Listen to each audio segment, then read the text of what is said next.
Buenos días. Hoy desde la terminal de cruceros de Panamá, en esta fantástica locación, seguimos con nuestras conversaciones con Equidad, en la que la red Mambla y empresa multimodal SAS de Colombia buscamos un camino hacia una industria inclusiva y sostenible. En el día de hoy tenemos una invitada de lujo. Por lo tanto, bienvenida a nuestro programa. Cuéntanos, ¿cómo te llamas? ¿Dónde naces? Si tienes algún apodo. Bueno, muchísimas gracias por tomarme en cuenta. Mi nombre es Flor Pití, soy la directora general de Puertos e Industrias Marítimas Auxiliares. Tengo apodos, digamos que a nivel dentro del círculo familiar, pero no lo uso, normalmente no lo usamos, pero casi siempre todo el mundo me llama por mi segundo nombre. Piti. Melina. Melina, sí. Flor Melina. Sí. Claro. Flor, ¿dónde naces? ¿Cómo es tu vida de niña cuando arrancas esta vida? Bueno, soy panameña, nací aquí en la ciudad de Panamá. Mi vida, yo diría que bastante completa, yo diría muy feliz dentro de un círculo familiar con mucho amor. Mi mamá fue mamá soltera, entonces digamos que viví una vida viendo una mujer, ¿verdad?, con un rol profesional, es ingeniera forestal, apoyada por su familia, por mis tías, también profesionales, siempre dentro del ámbito laboral. Yo digo que ellas son muy workaholic, han sido muy trabajadoras, así que desde chiquita siempre mi mundo de infancia fue en el trabajo de ellas, ¿no? En el trabajo ya sea de una tía veterinaria, de una tía que tenía una panadería, de una mamá en el mundo medioambiental, y ese es, bueno, una de las razones por mi nombre, ¿no? Flor, que es obviamente una flor, y Melina, que es un árbol. ¿Eso te marca a ti por el resto de tu vida? ¿Tú qué decisión de estudio tomas? Bueno, el ámbito marítimo la verdad es que está un poco lejos, ¿verdad?, de todo lo que ellas hacen, pero son profesiones diferentes, por decir, siempre busqué algo diferente. Mi mamá, pues siempre que fue la guía, proyectándome a qué cosas a futuro iban a ser un potencial económico en el país. Entonces me lancé, la verdad es que sin saber realmente en qué me estaba metiendo, pero con una visión a largo plazo de que iba a ser positivo. Qué bueno, qué bueno. ¿Cómo transcurre esa época de tu vida, de los estudios y demás? Bueno, siempre estuve en escuelas, digamos inicialmente la primera etapa, que es primaria, de escuelas pequeñas, de grupos pequeños, lo cual fue muy bueno porque fue bastante personalizado. El after school, digamos, me cuidaban en la clínica veterinaria de mi tía, entonces era una experiencia entre una tía muy exigente, muy disciplinada, y también nos tocaba atender, digamos, clientes cuando llegaban, era la asistente de la veterinaria, y digamos que esa experiencia me dio mucho respeto por los animales, mucho respeto por la vida y mucho respeto por el trabajo, ¿no? O sea, vivía mi infancia viendo una profesional ejercer su tarea, y los fines de semana, digamos, en temas de reforestación, mi mamá que tenía que ir a comunidades rurales, entonces me permitía ver ese otro lado del mundo, ¿no? Ese otro lado de la economía de mi país, comunidades rurales que viven pues de lo que es la producción y de eso, de lo que es el medio ambiente. Qué bien. ¿Cómo llegas a la logística? Bueno, inicialmente cuando finalicé en la Universidad Nacional, yo estaba buscando cualquier tipo de experiencia, estaba dispuesta a trabajar hasta gratis, recuerdo.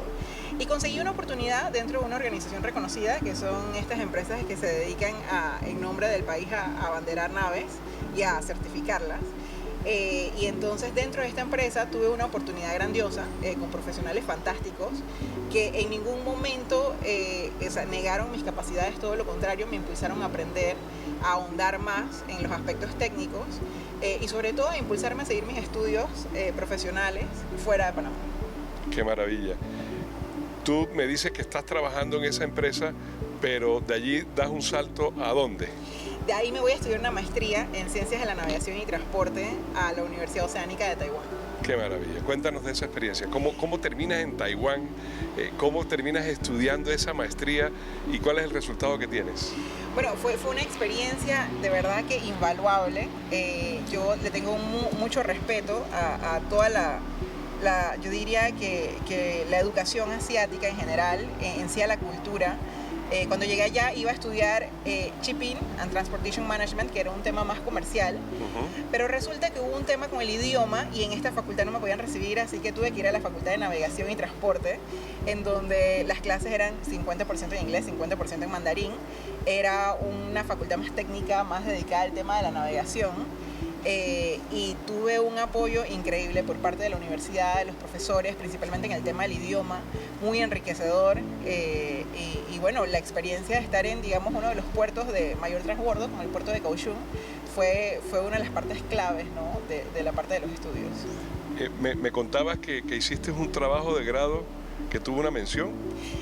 Sí, bueno, en la Universidad Nacional me gradué como Sigma Lambda, que es uno de los grados más altos en cuanto al índice académico. Y en Taiwán, por ejemplo, tuve la oportunidad de hacer publicaciones dentro de journals internacionales. Lo presenté en la Universidad de Auckland, en Nueva Zelanda. Qué maravilla. Sí. En buena hora Sí. Y nada es fortuito. Al final eso termina marcando por el resto del camino de tu vida. Así es. ¿Cómo llegas acá? Bueno, luego de finalizar mis estudios, regreso a Panamá, me vuelven a contratar en la empresa en donde estuve trabajando antes de irme, y sí existía esta política de que si eres becario, a pesar de que eres becario del gobierno extranjero, lo que busca el gobierno extranjero es que cuando regreses a tu país eso se vea reflejado en los beneficios del gobierno del país, de Panamá, así que tenía que trabajar un año en el Estado. Y de esta manera entonces ingreso a la Autoridad Marítima de Panamá, ingreso como una asistente administrativa de la subdirección. En ese entonces había una subdirectora, la licenciada Zoila Yaniseli, también muy profesional, que de ahí es donde inicia toda mi experiencia en la Autoridad Marítima. Posteriormente a eso paso como jefa de operaciones, trabajé dentro del Departamento de Protección Portuaria físicamente, entonces tuve una estrecha relación con toda esa subdirección. Dentro del Departamento de Operaciones estuve por 8 o 9 años, y eso me dio una vasta experiencia en conocer todo lo que es el proceso gubernamental, por decir así. La relación con un número muy grande de personas.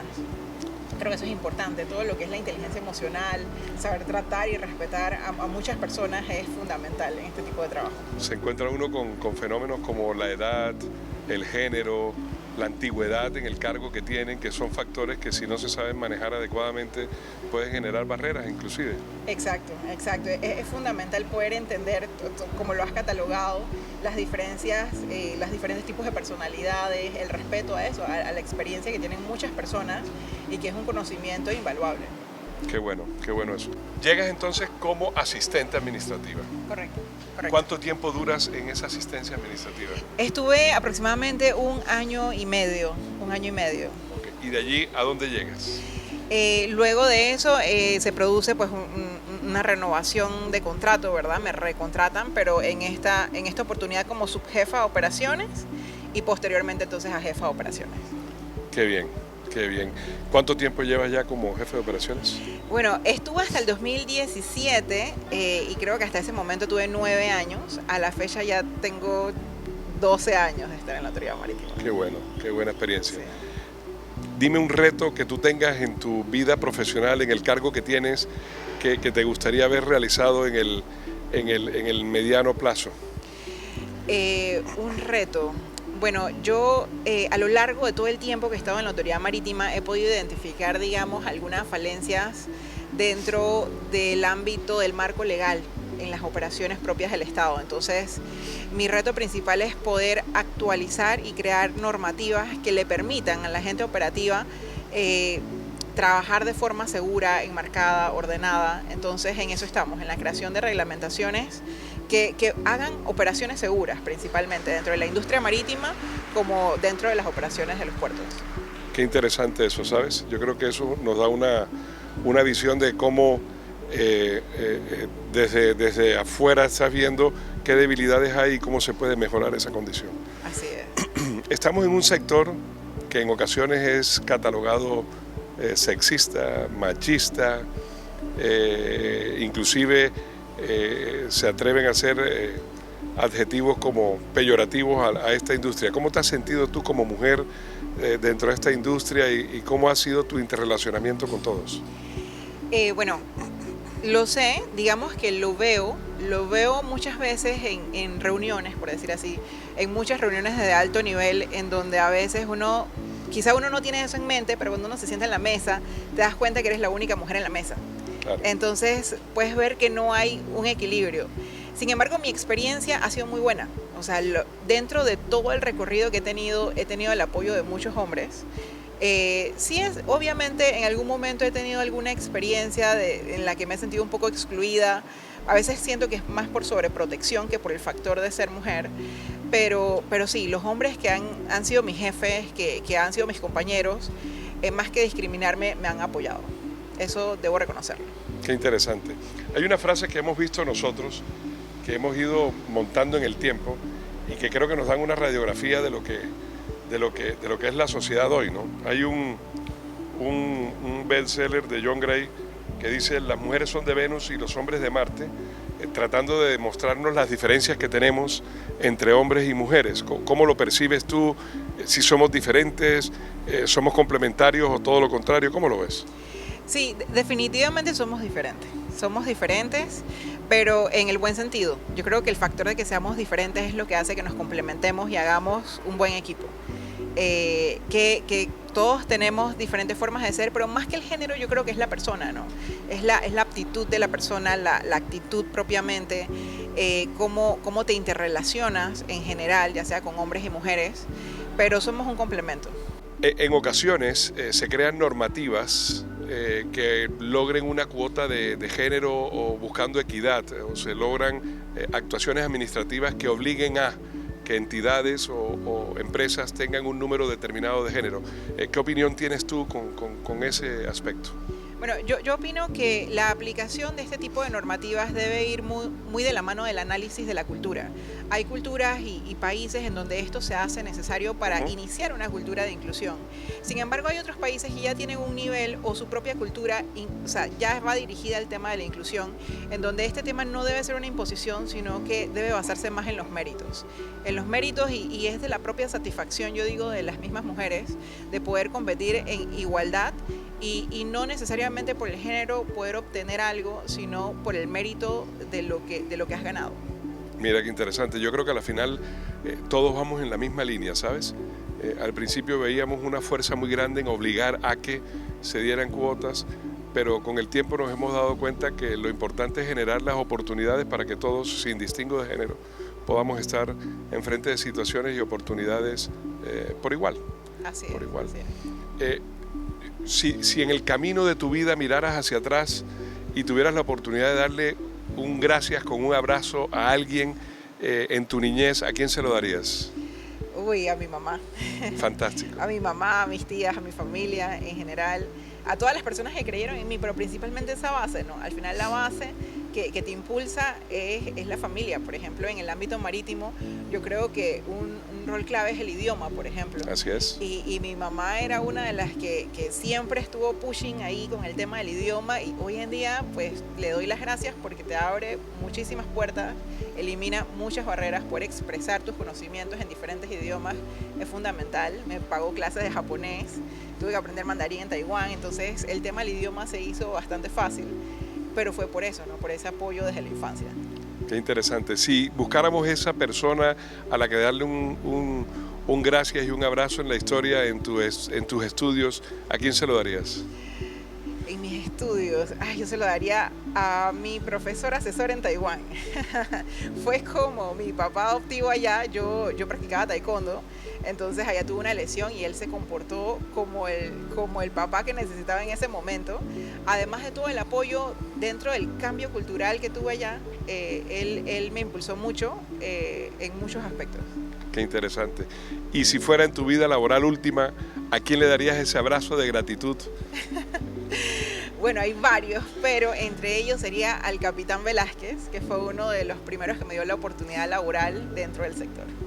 Y me impulsaba, me acuerdo que tenía una biblioteca fantástica y me impulsaba que yo tomara el libro que quisiera y lo leyera. Entonces me dio mucho conocimiento técnico. Han habido muchas personas, pero digamos que se marcó un importante punto en mi vida. Qué bonito, qué bonito. Cuéntame un poco de esta vida que estamos viendo hoy de mamá. ¿Cómo es tu familia? ¿Cómo es tu estructura? ¿Viene en camino un miembro más de la familia? ¿Cómo es?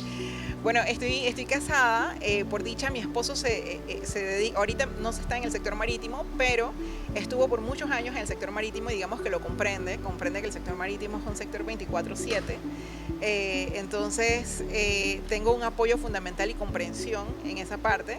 Tengo 2 niñas y uno próximo a llegar, entonces yo como siempre lo digo, y también lo decía mi mamá, es principalmente preparar una agenda con tiempo de calidad y no tanto cantidad.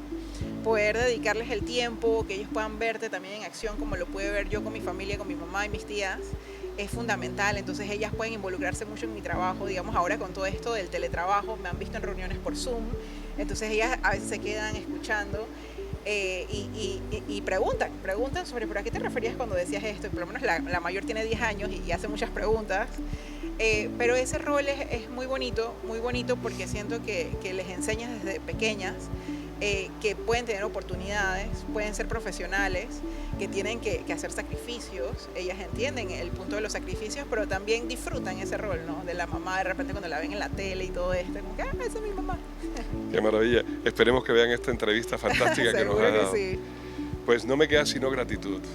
Ay, muchísimas gracias. La verdad yo creo que ha sido una experiencia lindísima el haberte conocido, conocer esa parte del ser humano que eres tú, el camino que has recorrido por estar acá, destacando siempre la formación académica, la estructura familiar en el apoyo y la gratitud que tienes por las personas que te has encontrado en la vida. Así es, bueno, principalmente a Dios por todo, por haberme guiado en el camino y haberme regalado la familia que tengo. Pero gracias a ustedes por la oportunidad de compartir. No, ha sido fantástico para nosotros. Nuevamente, desde acá, le damos gracias a todos, a este equipo que nos apoya, que hace que este video sea espectacular, a la Autoridad Marítima de Panamá, a la licenciada Elvia Gustavino como secretaria general y a su equipo de apoyo. Nosotros le damos las gracias a nombre de la Red Mambla y de Empresa Multimodal por estas conversaciones con equidad, buscando siempre el camino hacia una industria inclusiva y sostenible. Muchas gracias.